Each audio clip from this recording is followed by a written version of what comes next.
Spider-Man 2 is taking over the headlines. As many of you know, the sequel to 2018's web-crawling adventure releases next month. Sony and Insomniac have ramped up their promotion around the game, and earlier this week many journalists and YouTubers were invited to a special event held in Los Angeles where they were allowed to play up to 3 hours. Many of them got a taste of what this new story will be about and what type of antagonist Kraven the Hunter will be. Many also got a glimpse at how the relationship between the characters will play out.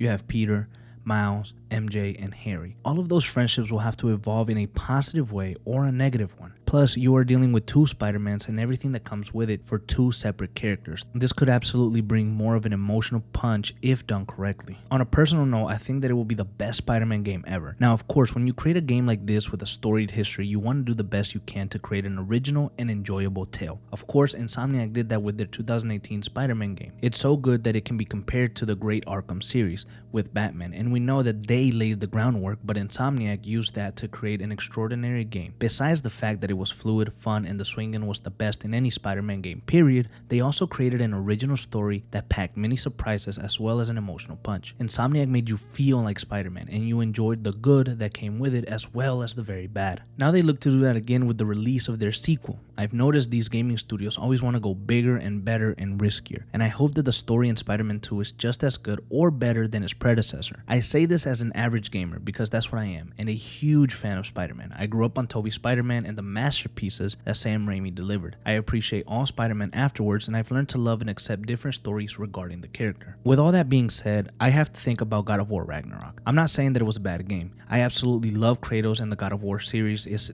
top 5 probably of my all-time list. Santa Monica reinvented the series with their 2018 game, and it delivered a powerful single-player campaign, one of the best I've played. And then for Ragnarok, they went bigger and they tried to do better and they tried to get riskier. Some people believed it was an overall better game, and it did have its moments of brilliance for me, and especially the moments where Kratos was being Kratos and fighting his anger. They were beautiful.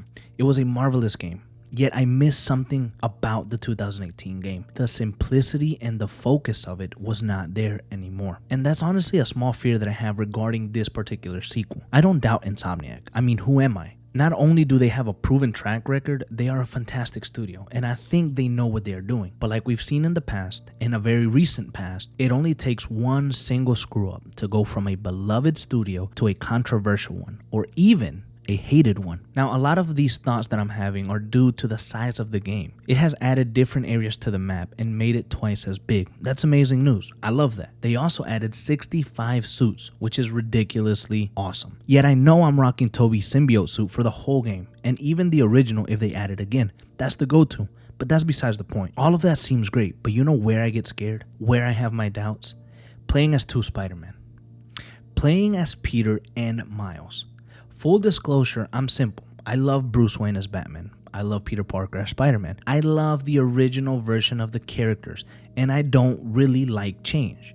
However, I've watched both of the Spider-Verse movies, and with Insomniac's edition of Miles Morales, I had a blast experiencing a new Spider-Man in a story I wasn't all too familiar with. Miles has unique abilities, and it was awesome to play with him in 2020. However, I immediately thought, this is cool, but this must mean every time we get a sequel to a Spider-Man game, whether it's Spider-Man 2 or Miles Morales 2, we have to include both Spider-Man, or we will have to come up with an excuse as to why one of them isn't around, and I think that could get old. Of course, maybe I'm overthinking it, and I may as well be, but I have never been a huge fan of games that make you play as two characters throughout the game, and of course they have different abilities. You need to level each one of them up, and that honestly kind of pisses me off. What?